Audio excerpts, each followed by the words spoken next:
He's not a bat, he's a man who fights crime. And we're gonna watch him fight for a minute at a time. With John and Niall and a guest who doesn't rhyme. It's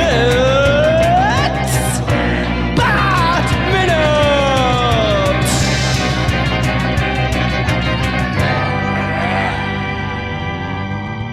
Hello, and welcome once more to Bat Minute and Robin, the show that is here to stop you feeling blue, which is what I was supposed to say this episode, but I said it on Wednesday. Yeah, that was what I was gonna say. Was it? I think that's for next minute. Yeah. I said it on Wednesday, and then I was like, why did I say that today? That was supposed to be Friday. So you know what? I love leaving these things in. Yeah. The listeners get to peek behind the scenes. I am one of your hosts, John Parker. And here I am, I'm the co-host. I was trying to think of something to do with him going, sister? But it's like, what can I do? So yeah, that fell apart as well. God damn. Yeah, that sounded more like you were confused. Like, am I the co-host? What am I? Me? Co-host? Highly unorthodox. Considering that, again, peek behind the curtain here, that Niall is not only the co-host, but also does 90% of the editing. I think you're more than the co-host.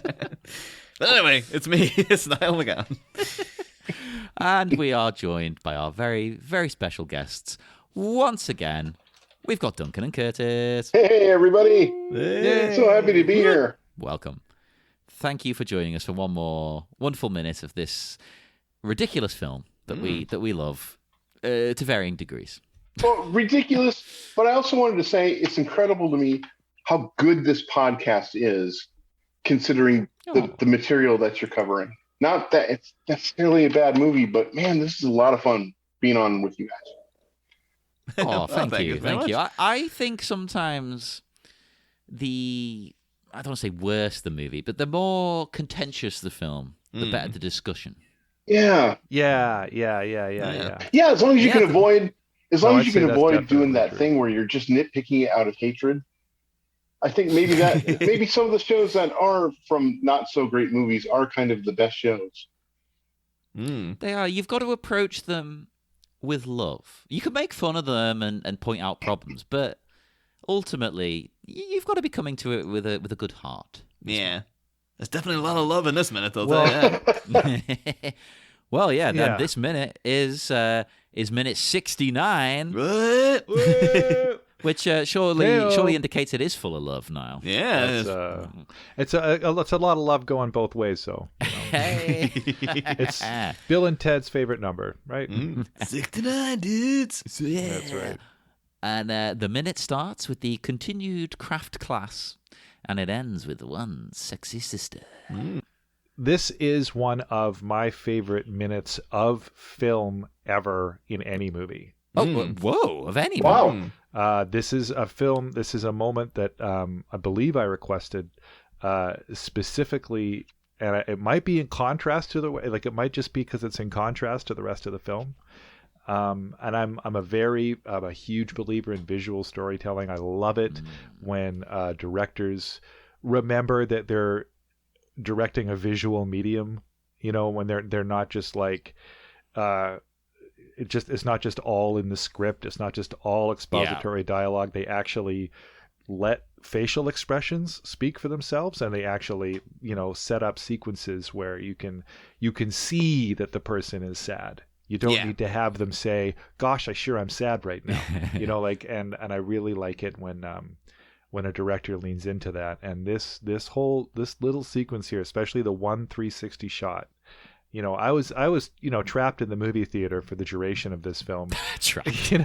Enduring it with good humor, but then this movie came along. This one scene, this one shot came along, and just punched my soul out of my body. I was like, this is wonderful. Yeah. What happens? This little island of incredible quality and gravity that you wouldn't expect from any of the talent involved, and there it is. Well, it feels like it's from a different movie in some ways. Like, I don't mean because the quality change or whatever, but I mean the tone. It feels very serious. Like he's genuinely sort of pining for his wife. Yeah. Whereas in the other scenes, it's always like a joke almost.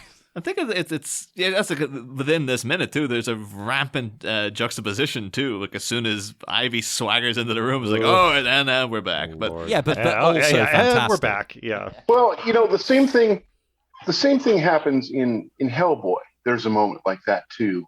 It does the same thing as this moment where Which one? Which Hellboy? the first one, the recent remake or the with the first Hellboy, just the one called Hellboy, where they are the proper one, not the real the third one, which is also just called Hellboy. Oh well, Yeah. I don't know, the Ron Perlman one that was made chronologically first. Yes. Yeah. The best one, as it's the known. best And one. if you think that the second one is best, listeners, you're wrong. There's a scene in that one where they're fighting comic booky aliens and everybody's quipping and there's just all this stuff going on, and then they just take this moment where he's sitting on a bench sad and he's talking about how no one will ever love him because this and he gestures to his face and everything. You just have this moment out of this moment of deep feeling happening in the middle of one-liners and explosions, and it kind of reminds me of that. This scene does, where you just have this moment of Arnold Schwarzenegger, who should be saying something like "Freeze, idiot," but just looking at his wife and just being sad. And he's even got that moment of kind of, where you see the lights in his eyes from the tears that are forming and then maybe freezing if you're looking hard enough. Yeah, I think the reason why this scene works so well is because it is extrapolating directly from the animated series, like the Heart of Ice episode, which actually ends with Mr. Freeze in his cell with a little snow globe thing of a ballerina, which to take is Nora. Really? Don't know if they ever canonically ever like. I think in the canon, Nora Freeze was a scientist as well. I know that because the guy who made her canonically a scientist has emailed us to say that I'm the guy who did that. So, hello, Jason, if you're listening. But that ends in a very very similar note of Mr. Freeze looking at this twirling ballerina, and he has a beautiful bit of dialogue where he's like, I wish there were another way for me to say it, but I cannot. I can only beg your forgiveness and pray you hear me somehow, someplace. Where a warm hand waits for mine. And of course, Arnie delivering that dialogue would be bizarre. Yeah. But they very sensibly, I think, almost kind of improved the scene by him. I love, even though it makes no sense, I love him crafting the little Nora by himself, as if he's like, yep, on top of being an Olympic triathlon or decathlete, he is also, a doctor. He's also a master sculptor as well, because he can do this, from memory with, the cog of a clock, I guess. Such delicate little arms, and able to make the dress translucent in a way that suggests the outline of body underneath of it. It's exquisite. Yeah, and it just looks fantastic, and then just actually fair play to whoever, Joel Schumacher, whoever's just like doesn't need to say anything. Him sitting there with that music, just staring at her, and Arnie, to be fair, giving 110% of like, this is fantastic. Real acting. We keep saying Arnie is a good actor when they let him do it. Yeah. The problem is people hire Arnold to be Arnold. Yeah. Oh, do your funny lines and things, Yeah. Well, there's also the idea that he has such an impressive skull, and the makeup is so good, and his features are so, protuberant and solid that, like, if he's not saying anything and he just lets his face go slack, you can project a bunch of stuff into him. It's not so much that he's acting great in this moment; it's that he doesn't need to do jack for it to be a powerful scene. He just needs to, subtly move his jaw a little bit, like it sort of symbolizes a little bit of regret, and then the audience does the rest. Yeah. Before we get too far away from this shot, I had to watch it about 3 times to really figure out what's going on here. I like the way that it's not just the camera doing the work. They have, as they spin around him, the camera comes up a little bit. I don't know what that's called, but it hides his leg and his elbow, and then lets Arnie slowly move his arm with the camera a little bit so that you get to go longer in that shot before it's covering up his face. Oh, he's moving his arm with He's the moving his camera. arm. Good. And you can catch that. Nice. But the only way to really see that that's happening is to look at his eyes. Because he starts looking forward at the thing. And then as it spins around him, by the end, he's totally side-eyeing that thing because he's spun it up, clear to his left side. And he's looking out the corner of his eye. And you don't see his arm move. The camera hides his arm motion, but it extends that whole unreality of the 360-degree pan, or whatever that's called. Good catch. That is clever. And it's just a beautiful shot. I'm in love with the shot. Yeah, one thing I will say also as well is like it's kind of as if the spirit of Tim Burton himself has come in and possessed this whole little sequence, because this is also incredibly similar to Edward Scissorhands, of course, with him sculpting. I guess I see what you're saying. Yeah. I see this shot seems earnest, and almost the entirety of Tim Burton's oeuvre seems tongue in cheek to me. So this, I don't know if there's the Dutch angle. There's an attempt to capture perhaps something of a real emotion in this maligned character. So it's Tim Burton in that respect for sure. Well, and that's a deliberate move to evoke that, to pay tribute. It's also too the music coming in. That's the classic Danny Elfman-esque, like ooh, like the choral vocals going on there. It's like so much. Yeah, good call actually. Yeah, the choral music's beautiful, and that's very very Elfman. Very even Burton. Worked in the people would have heard it by now. The outro for the last episode was next time Edward Blizzard Hands. So it's right there in front of you as well. It's right there. Yeah. But in talking about the things though that Tim Burton himself would have been very invested in, what was the inspiration for Nora Freeze and the Mr. Freeze rejuvenation as a character? And I don't know, you guys might be interested in classic cinema and whatnot.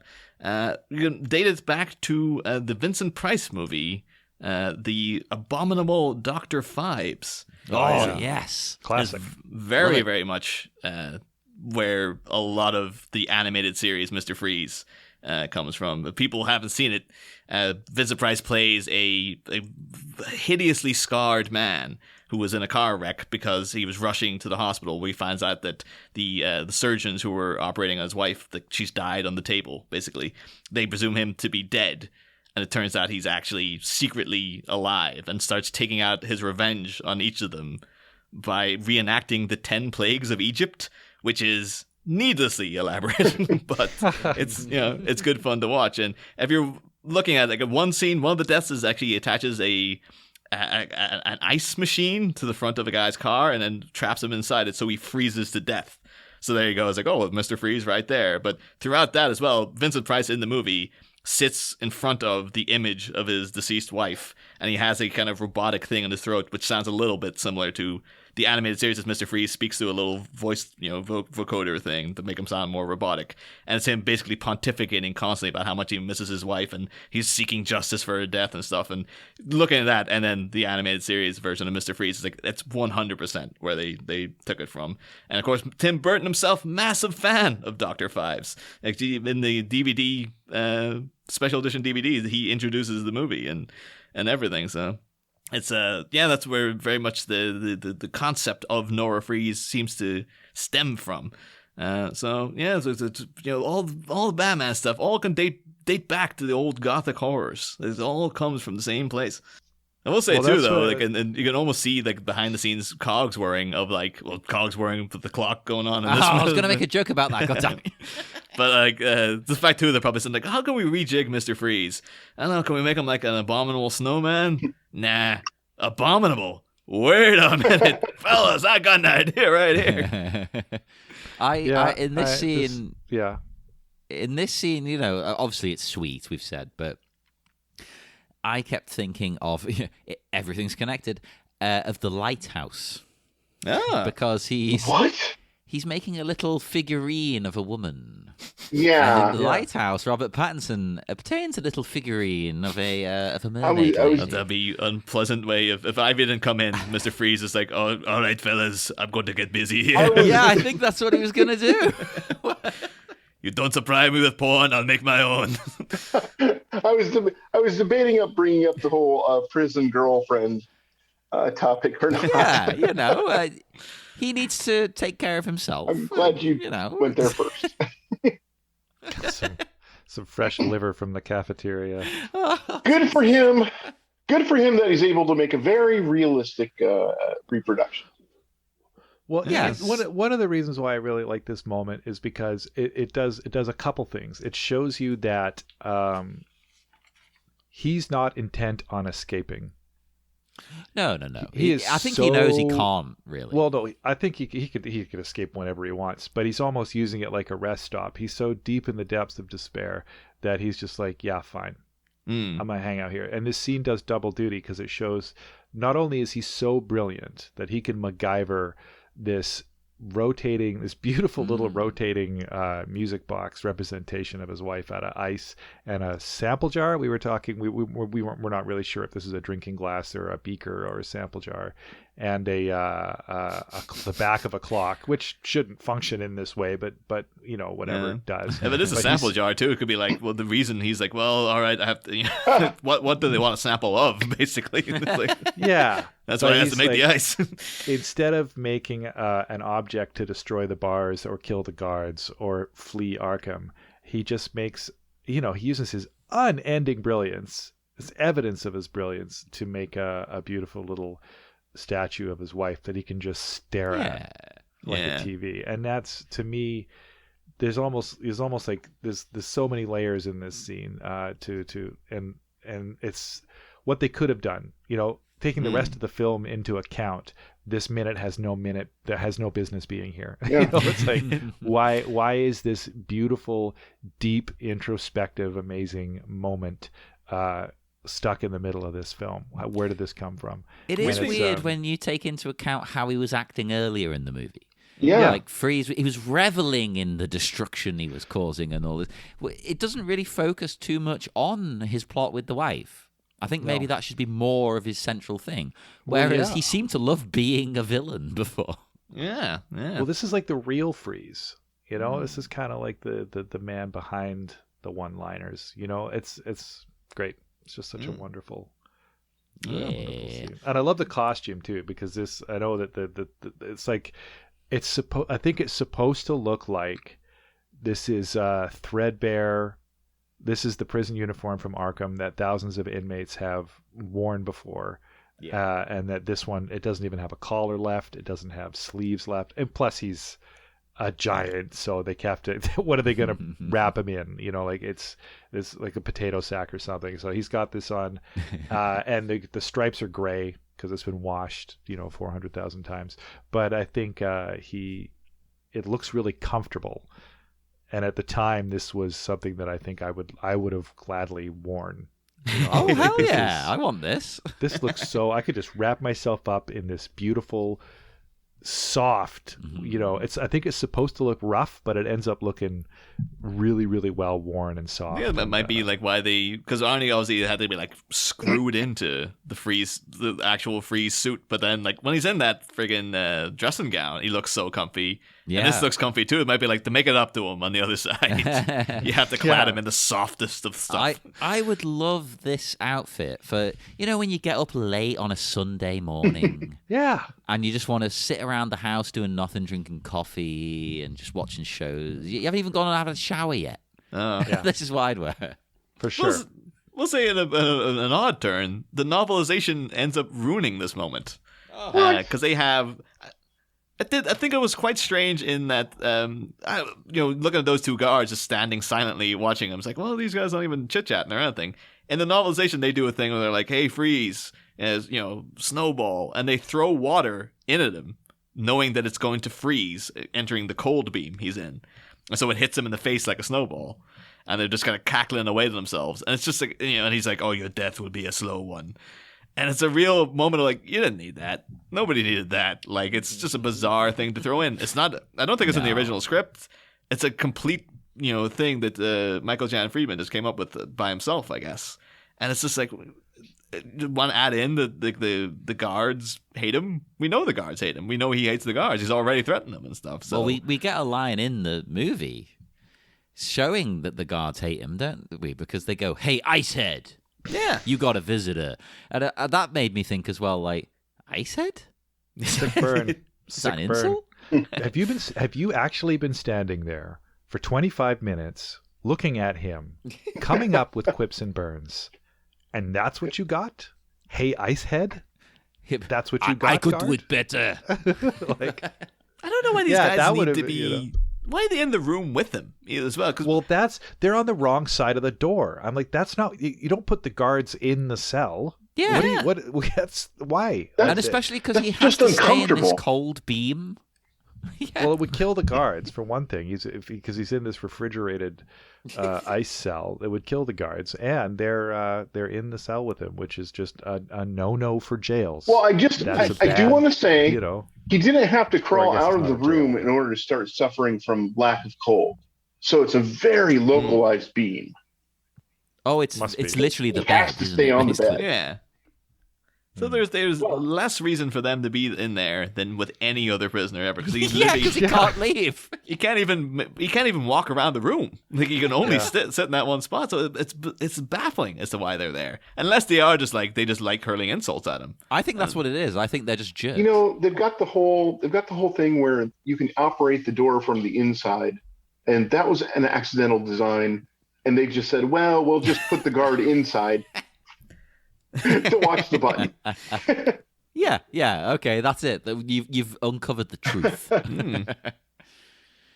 But because they say that anyway, you got a visitor. We do discover who the visitor is. Yeah. Your sister is here to see you. So you have a This is mysterious. sister. This is so weird. Sister. He doesn't have a sister. What's going on? Well, what's happening right now? Much like you, Niall, whenever I hear the word sister, I automatically think of Darth Vader. Yeah, me too. I was going to say that. Now, does he say you have a sister, or does he say there is another? Which is the... So you have a sister. He goes, Right, you have a sister. Oh, God, now you're testing... This is my favourite line in movies, and I've forgotten it now because I'm put on the spot. And then he's like... he's like, if you won't turn to the dark side, then perhaps she will. And that's when Luke goes crazy. He's like, no! Maybe that's the thing. Like, Poison Ivy doesn't even say that she's his sister. The guards are real big Star Wars fans. Like, let's see if we can get him to say the line. Sister. Oh, but when she walks in, right, it's his sister, wink, wink. Yeah. Ivy walks in with some amazing saxophone. I That's- was going to say amazing sax, and I thought that might sound a bit crude. That is the sound that ushers in the return of Batman and Robin, though. Yeah, As soon as yeah, that yeah. Oh, yeah. saxophone starts up, Oh, it's yeah. like, Now we're in, and we're back. Okay. I But do we love go her. from one thing I love, the seriousness of the freeze moment, to the other thing I love, the campy ridiculousness Mae West impression of Ivy. Like, those two things don't necessarily go together, but I love them both. Yeah. This is something. Okay, well, in waxing poetic about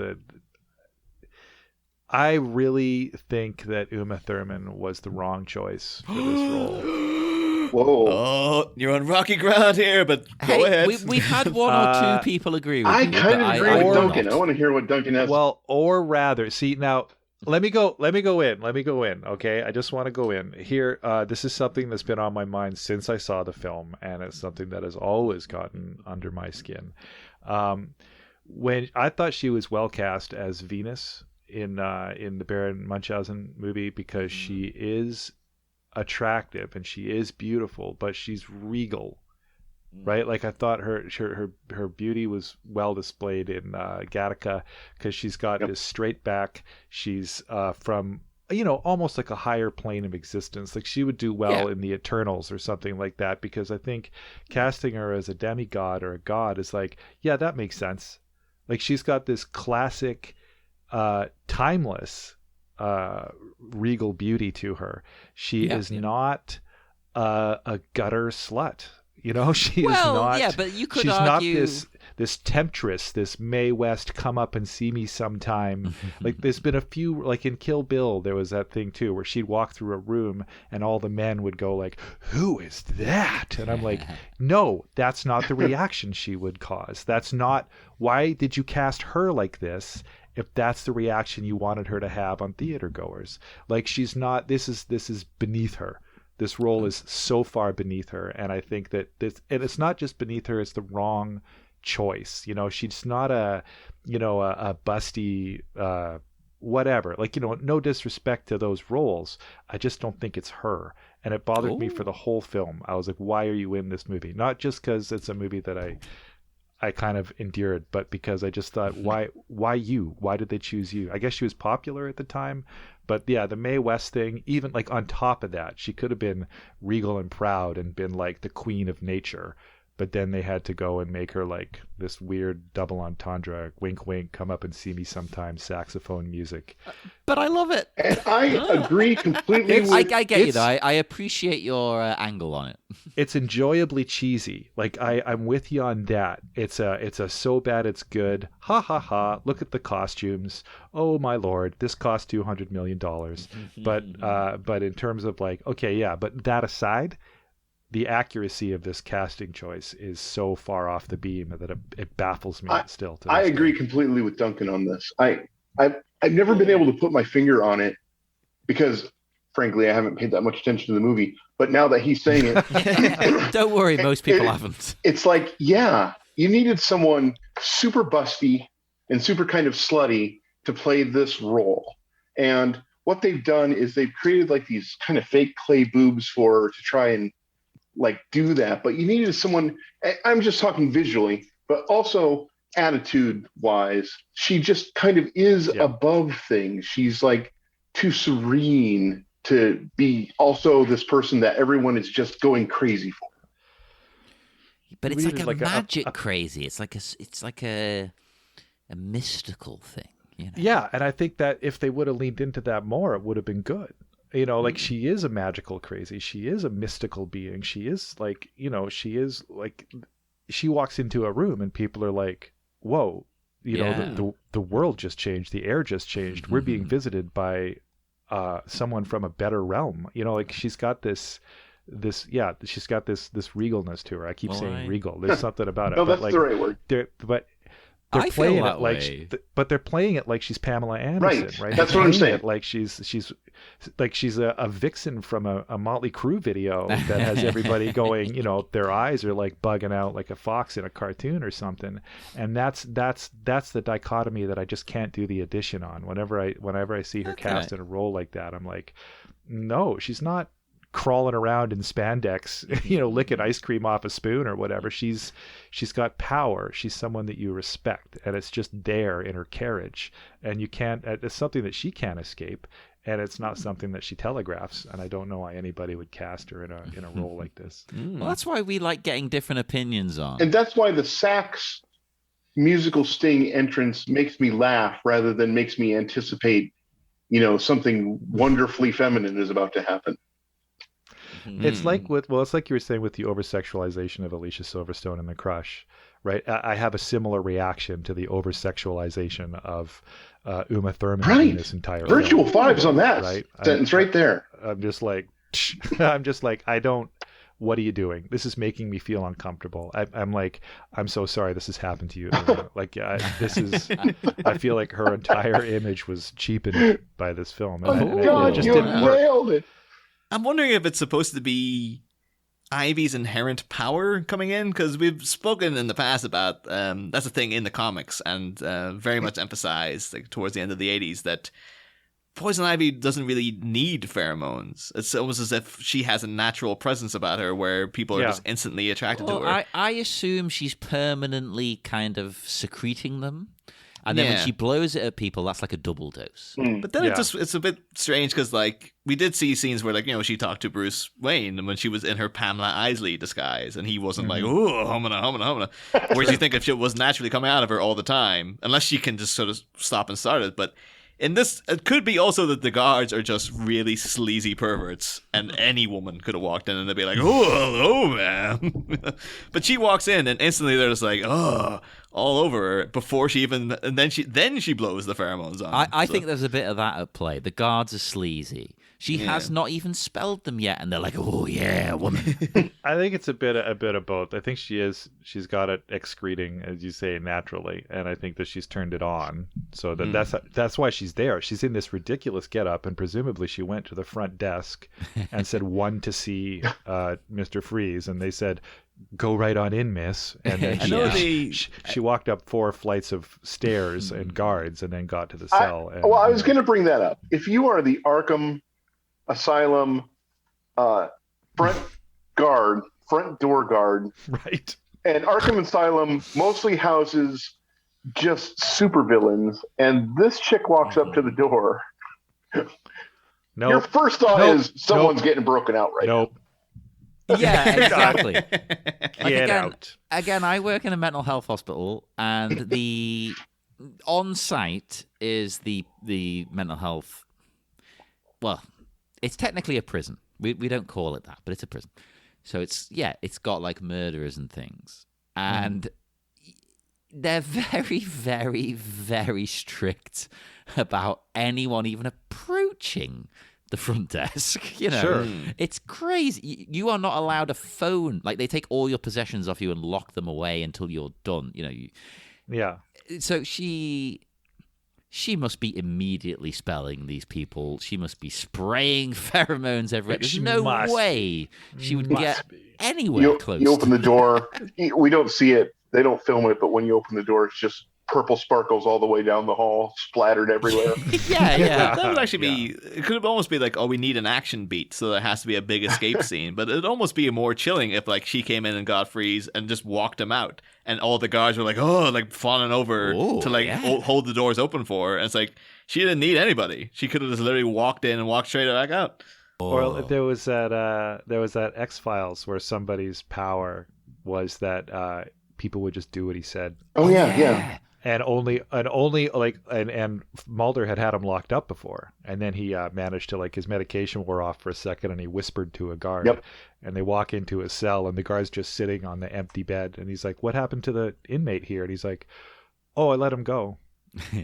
Like, it's no big deal, right? I love that. But then as soon as Mulder, like, encounters him in a warehouse, he's immediately got his gun out, and he's like, "Shut up! You shut your mouth! You shut up! Don't say a word!" And he's like, "Yeah, just hold up, just listen, Fox, just for a second, just listen." And then the next shot is like the warehouse and, like, Mulder walking out past Scully, and Scully's like, "Where is he?"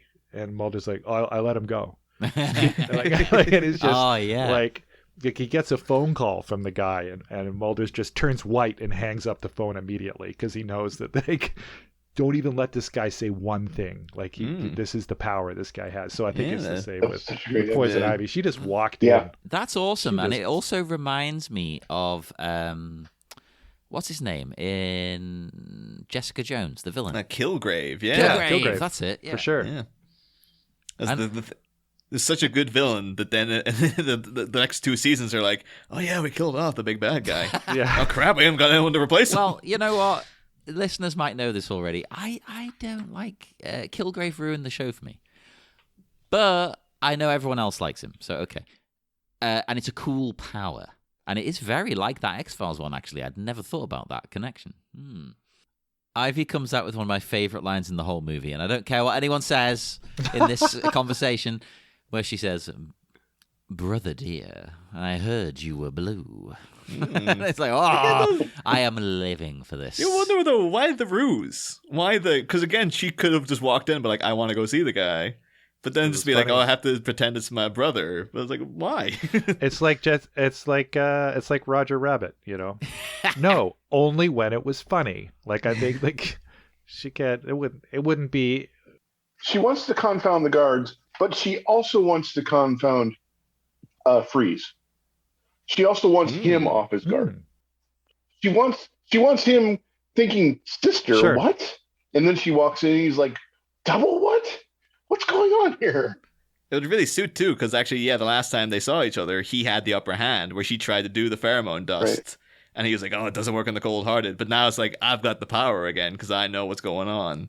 And you clearly don't. So, like, yeah, that actually would be, it gives her, like, a psychological advantage over him. Where he's just like, what the hell is going on? Mr. Freeze like, do I have a sister? Are we related? Do I have a sister? Yeah. Wait a second. My dad was, let's see, 1950. My last pre-made note for this minute is she has painted nails on her clothes. Oh, that's right. Or on the gloves. Right. Yeah. Well, that's what drag queens do a lot. Although this now opens up another, because we were trying to work out previously whether Ivy is secreting the pheromones from her hands when she blows it out, like Sam Raimi's Peter Parker, like where it's just naturally occurring, or if she had a little device. But this is even weirder because it looks like she does something, like she rubs something in her hands, and then she seems to be blowing it from the. If it's coming from her hand, it could be going through the glove.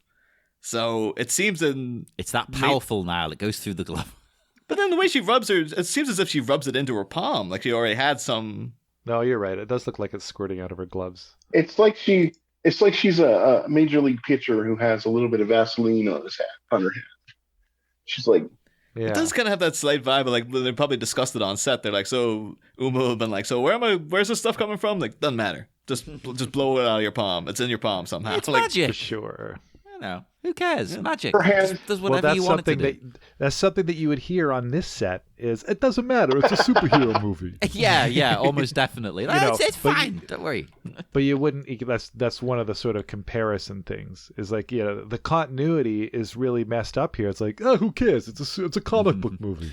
Like. Well. But there was like what, 4 Batmans before another comic book movie started. Before Iron Man came along. Like, that was it.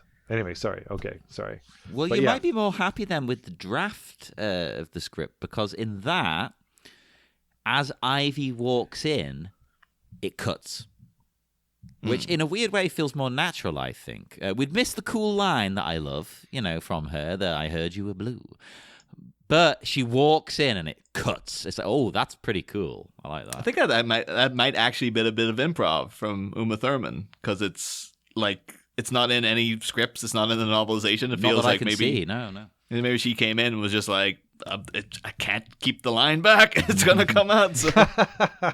I did briefly look into the origin of the phrase "feeling blue" because I was assumed it would have been something to do with the cold, where it's like, well, if you're feeling really low, you're sub-zero temperatures, you're blue or whatever. I genuinely don't know, but now in my head I'm singing "I'm blue, dabba deeba." But apparently it says, it says, if you were sad and describe yourself as feeling blue, you were using a phrase coined from a custom among many deep water sailing ships. What? If the ship lost the captain or any of the officers during its voyage, she would fly blue flags and have a blue band planted along her entire hull when returning to home port. I did not know this. Yeah, apparently, look it up. That seems to be the origin of the phrase feeling blue. So, I mean, it does make sense now you've explained it, because if you think about it, the first thing you said, sub-zero, well, you don't feel cold. Like, I don't know. I was thinking like cyanotic, like when you start to asphyxiate, your lips turn blue, your skin turns blue because you don't have enough oxygen in and like, you're like so depressed that you don't even want to breathe. So you're like turning blue. See, that makes sense. But at the same time, that's even more of a stretch than if this is like a Navy thing. Yeah. Oh yeah, no, yeah. It sort of emotionally it makes a bit of sense, but like realistically, you're like, that's not where the saying came from. That's not. No. Makes me think though of there's an episode of Frasier where he's given like a budget to write his own jingle to be like, to introduce the show, and of course Frasier goes and hires a huge orchestra, and it's this really intricate, overblown, pompous song he writes. Can we please have that for this show? But then Marty outside then is just like, I was thinking of like a simple jingle like, what's new? I'm listening. Feeling blue. I'm listening. And he just kind of comes up with this thing off the top of his head. And that ends up becoming the jingle because the station manager's just like, well, that's simple and it's really cheap. So yeah, that's what we're going with. And Frasier's probably annoyed, right? Oh yeah, 100%. Yeah. But in this episode, Frasier gets annoyed. Most unorthodox, but we'll allow it. That never happens in Frasier. What the hell are you talking about? But I know, I think Curtis, we're past your heart out, so I don't know if you got any time. Like, yeah, let's move on quick. Let's. I do have one thing with Jesse the Body Ventura. Yeah, I'm really sorry that we didn't get to hear him say, "I ain't got time to freeze." Holy crap! Yes. Oh yeah. Well, because fellas, obviously, Batman Robin famously reviled as one of the worst films ever made. We do asking the guests this season what the worst film they've ever seen is. I don't know if you guys have anything you've got prepared or anything. Oh yes, I do. Ooh, Nelly. Do you want me to go first, or Curtis? Do you want to take it? Well, I don't really have a lot of justification for anything I'm saying, so I'm just going to say mine and then see if the conversation works out. I limited mine to just superhero movies because I was trying to think of bad movies that I reacted badly to, and it's like, oh, I hated The Hour so much. It was the most boring thing that I ever made myself sit through. But that doesn't really mean it's bad. It just means that it didn't work for me. Bad and superhero. Batman and Robin is a work of art compared to the Green Lantern. You know what I think? I hear the complaints. I think with Green Lantern, I was amazed that everybody involved was trying their damnedest to make the script work, and I'm just like, way to go, guys! You're really giving 100% here. You're selling this turgid dialogue as hard as you can. But I thought that the constructs themselves that come out of the ring were great, and they could have easily sucked, and they were actually pretty good. It's one of those scenarios too where Ryan Reynolds is a huge comic book guy. I remember before it came out, him in the Comic-Con with little kid asking him about it, and he recited the Green Lantern pledge and stuff with him. It's like he's clearly into this character just as he was into Deadpool. So you feel like he almost heartbroken for him because he's like, I played Deadpool in that Wolverine movie, it didn't work out, and now I'm playing Green Lantern. Everyone hates this too. It's like, will I ever become a beloved superhero character? Yeah. Aww. This first question of worst movie I ever saw was Highlander 2. Oh yeah, I don't blame you.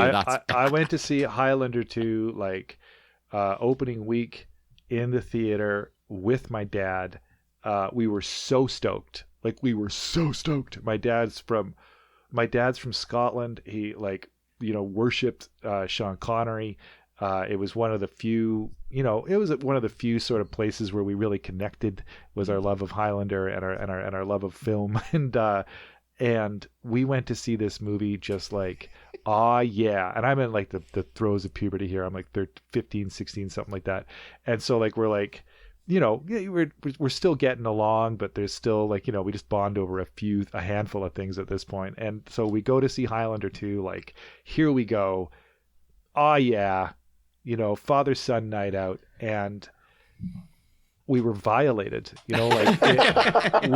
Oh God, yeah.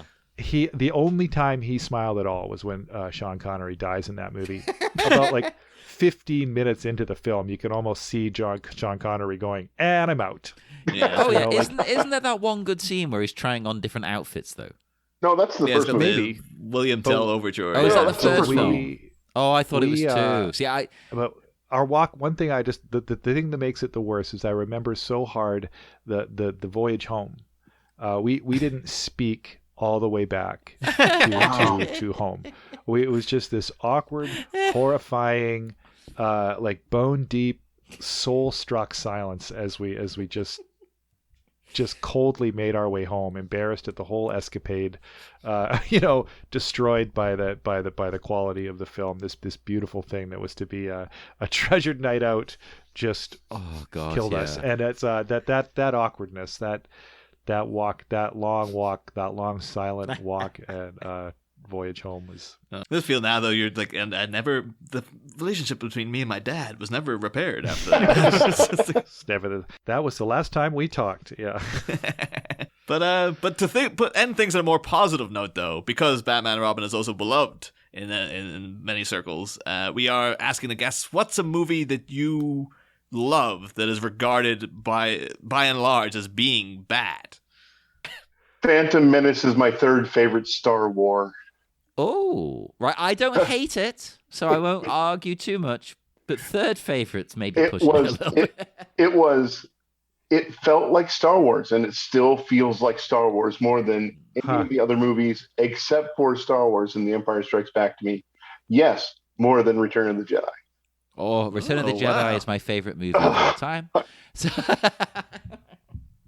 Yeah, the bloom was falling off the rose for me with Return of the Jedi. I remember as a kid feeling ripped off by Empire because it didn't end. It was like tune in next week for more. I'm like, oh, you what? You're yeah, as a cliffhanger kid, me? as a kid, that was my least favorite one for that reason. As a kid, I was like, that's the boring one. Yeah. My two films that get bagged on a lot that I like are it's a two-way tie between Hudson Hawk and Dune. Oh God, I Lynch's genuinely Dune. love Dune, and I've read the book and everything, and I think it does a good job. It's constrained by time. Yeah, constrained by time. It's a great chop at this unfilmable book. I thought it was like it was news to me about 10 years after the movie came out when people were like, "Oh God, remember Dune?" And I'm like, "Yeah, that was fantastic." And the whole room went silent. And I'm like, "Okay, what's happening right now?" And they're like, "No. It's widely seen as a bomb and a horrible film." I have the exact same like, experience what? with you. What? You know? I loved it. I had the comic book and I read it over and over again. Mm-hmm. It's one of the I think that's we actually had someone Fire. on Jack Harvey on a couple of weeks ago, and he was saying like it feels now like people's hatred of Dune is almost like an online myth because everyone he's encountered loves that movie. So it's like I think maybe that it's almost I like feel it's the got some weird legend about it that people don't like it. One of the I forget the actress's name, but she was the queen of the Bene Gesserit in the first movie. Was talking recently about how as soon as she saw the first cut, she knew it wouldn't do well, and it's been getting negative press. The headlines are like, "I knew it sucked as soon as I saw it," and it's like, no, that's not what she That said. isn't what she was saying. She said it wasn't going to track because of Virginia Madsen talking for like 10 minutes at the very beginning of the film. This opening narration explaining what the planets are and what it was like. It was like the opening crawl at the beginning of the Phantom Menace, when it's like, there's been a taxation war amongst the commercial elite of the galaxy, and everybody's like, what the hell are you talking about? If you have to have so much exposition up front, it's kind of like a real like, okay, everyone just shut up because I gotta explain the whole movie before it even starts here. It's like, but I also know we can all agree that Duncan is wrong and Hudson Hawk is absolute trash. But anyway, so that was the end of the show. No. Wow. I've seen Hudson Hawk like 30 times. I can't get enough of it. I quote it incessantly. I love the movie. I think it's fantastic. I am think on the it was- exact same boat as him. It was offered in the wrong spirit. I think like the entire ad campaign was, if you like Die Hard, you'll love Hudson Hawk. And it was like, what have you done? And of course, They created a new kind of movie that was just no one could get. But it's a one-off. If it came out today, people would love it.